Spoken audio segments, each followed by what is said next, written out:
बिस्मिल्लाहिर्रहमानिर्रहीम, अस्सलाम वालेकुम। आज है 22 अगस्त और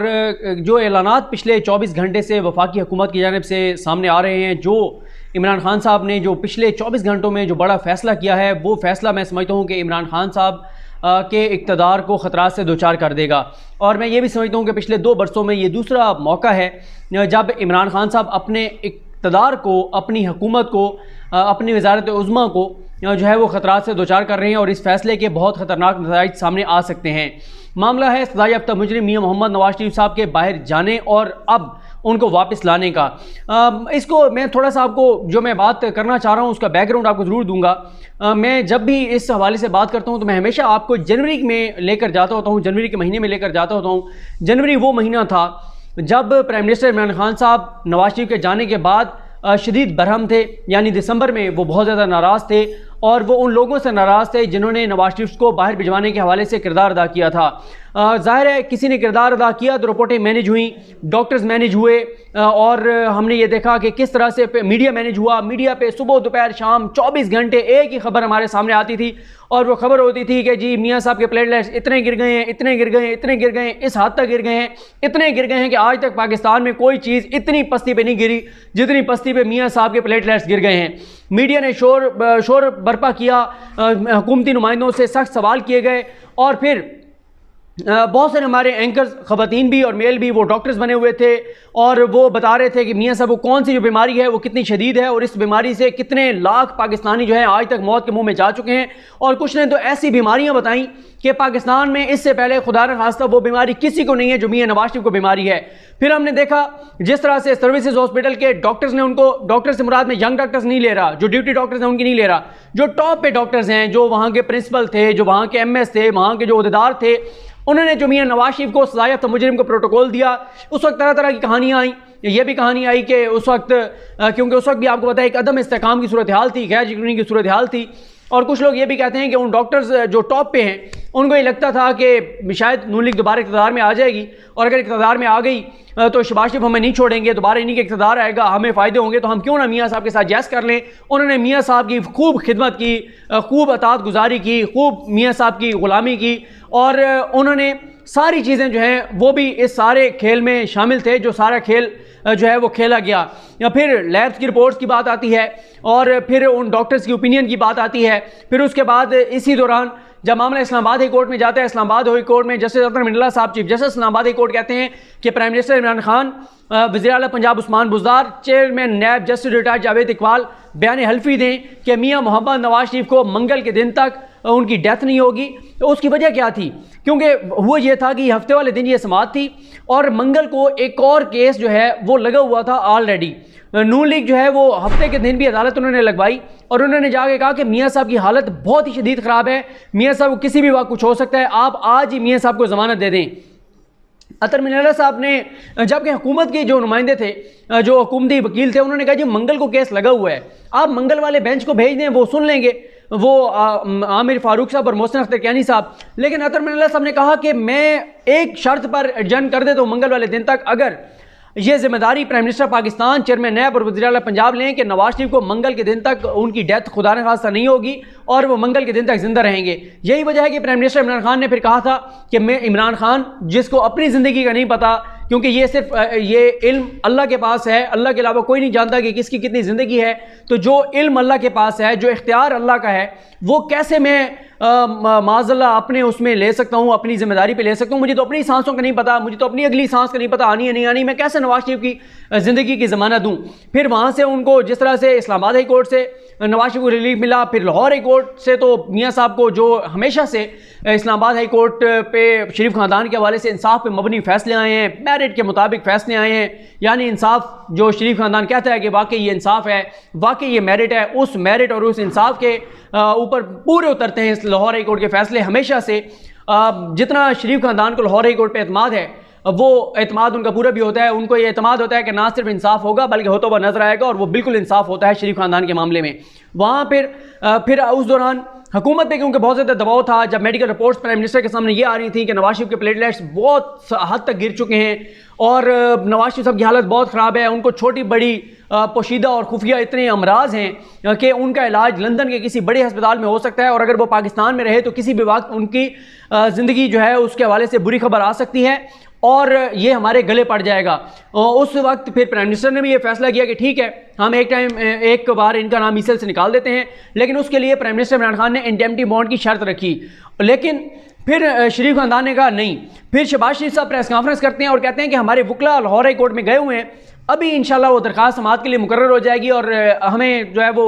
इंशाल्लाह मेरिट पे और इंसाफ पे फैसला आएगा और हम कोई इंडेमनिटी बॉन्ड नहीं देंगे। वही हुआ जो एतमाद था, जो उम्मीदें थी, जो तौक़ात थी शरीफ खानदान की। लाहौर हाई कोर्ट ने एक मरतबा फिर शफकत फरमाई, मेहरबानी फरमाई, इंसाफ किया, मेरिट का बोलबाला किया। ऐसा मेरिट का बोलबाला कि हर पाकिस्तानी कहता है कि क्या फ़ैसला दिया लाहौर हाई कोर्ट ने कि 50 रुपये के स्टाम्प पेपर पर उन्होंने मेरिट पे फैसला देते हुए उन्होंने नवाज शरीफ को सजा याफ्ता मुजरिम को बैरून मुल्क जाने का फैसला दे दिया।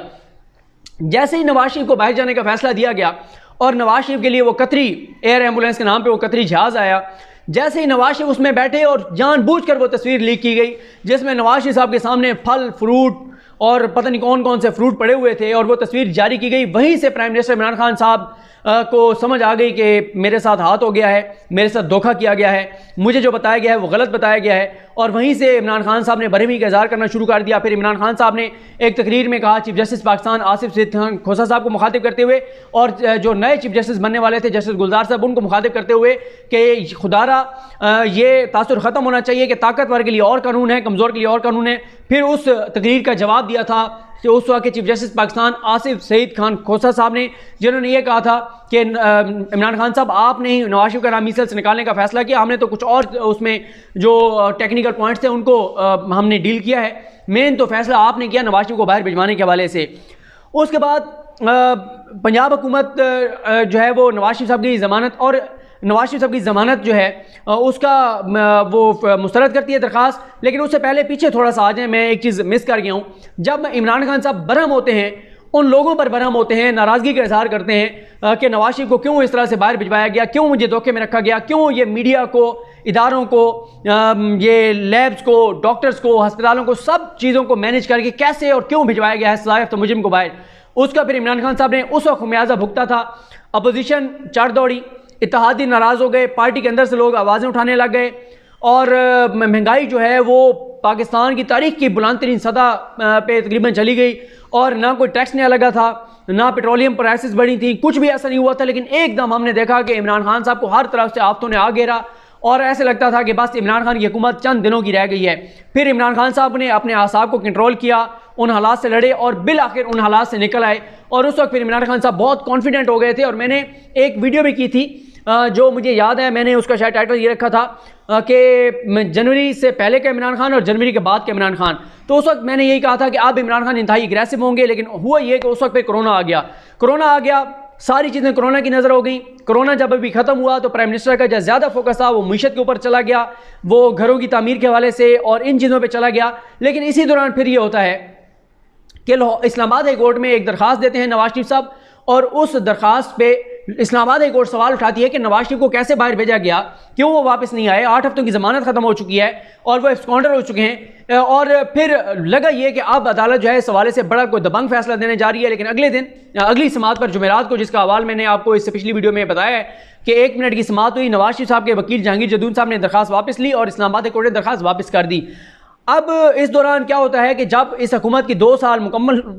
हुए और वो प्रेस कॉन्फ्रेंस चल रही थी कारकर्दगी के हवाले से, और उसी दौरान फिर शरीफ खानदान की जानिब से नवाज शरीफ साहब की एक और तस्वीर जो है वो लीक की जाती है और फिर नवाज शरीफ साहब मौलाना फजल रहमान को कॉल्स करते हैं, बिलावल को कॉल्स करते हैं, एक्टिव हो जाते हैं। इस जगह पर आकर प्राइम मिनिस्टर इमरान खान के सब्र का पैमाना लबरेज हो गया और उन्होंने कहा एनफ इज़ अनफ। अब इमरान खान साहब ने एक मरतबा फिर ये फैसला किया और ये पहले भी वो सोच रहे थे, ईद से पहले उन्होंने कहा था, ईद उल फितर से पहले की बात कर रहा हूँ, लेकिन फिर वो कोरोना और वो सारी चीज़ों की वजह से नहीं कर सके थे।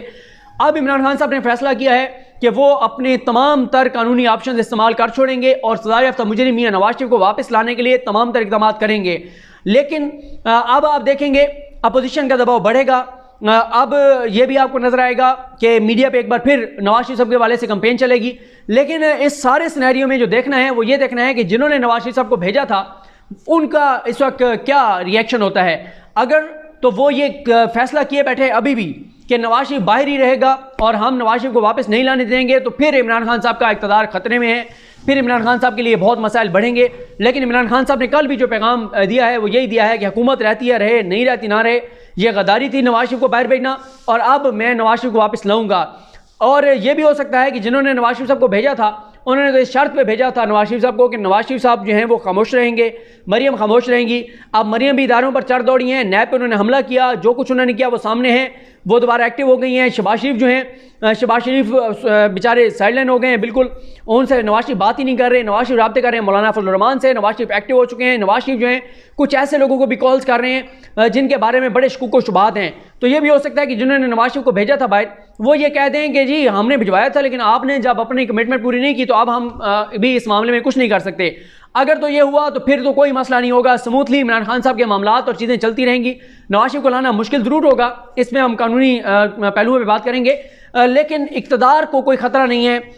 कोई उनके खिलाफ कोई बहुत बड़ी कोई साजिश नहीं होगी। लेकिन जिन्होंने नवाज शरीफ साहब को भेजा है, अगर उन्होंने ये फैसला कर लिया कि नहीं नवाज शरीफ वापस नहीं आएगा, फिर इमरान खान साहब की एक बड़ी लड़ाई होने जा रही है, और उस बड़ी लड़ाई में जो है वो इमरान खान साहब के इक़्तिदार को ख़तरात होंगे और उसके नताइज भी बड़े संगीन हो सकते हैं इस फैसले के। लेकिन अब नज़र ये आ रहा है कि इमरान खान साहब फैसला कर चुके हैं, और मैं ये समझता हूँ कि ये बहुत ज़बरदस्त फैसला है, ये बहुत दबंग फैसला है, क्योंकि पाकिस्तान में कानून मजाक बन गया है, पाकिस्तान में आइन मजाक बन गया है। पाकिस्तान में आइन और कानून चोरों, लुटेरों, करप्ट, डाकुओं, कातलों, इनको रास्ता देने के लिए इस्तेमाल होता है, आम आवाम को हकूक देने के लिए इस्तेमाल नहीं होता। यहाँ पर सजा याफ्ता मुजरिम लंदन चला गया, वापस नहीं आ रहा, ना वो इलाज करा रहे हैं, ना वो जमानत एक्सटेंड करवा रहे हैं, ना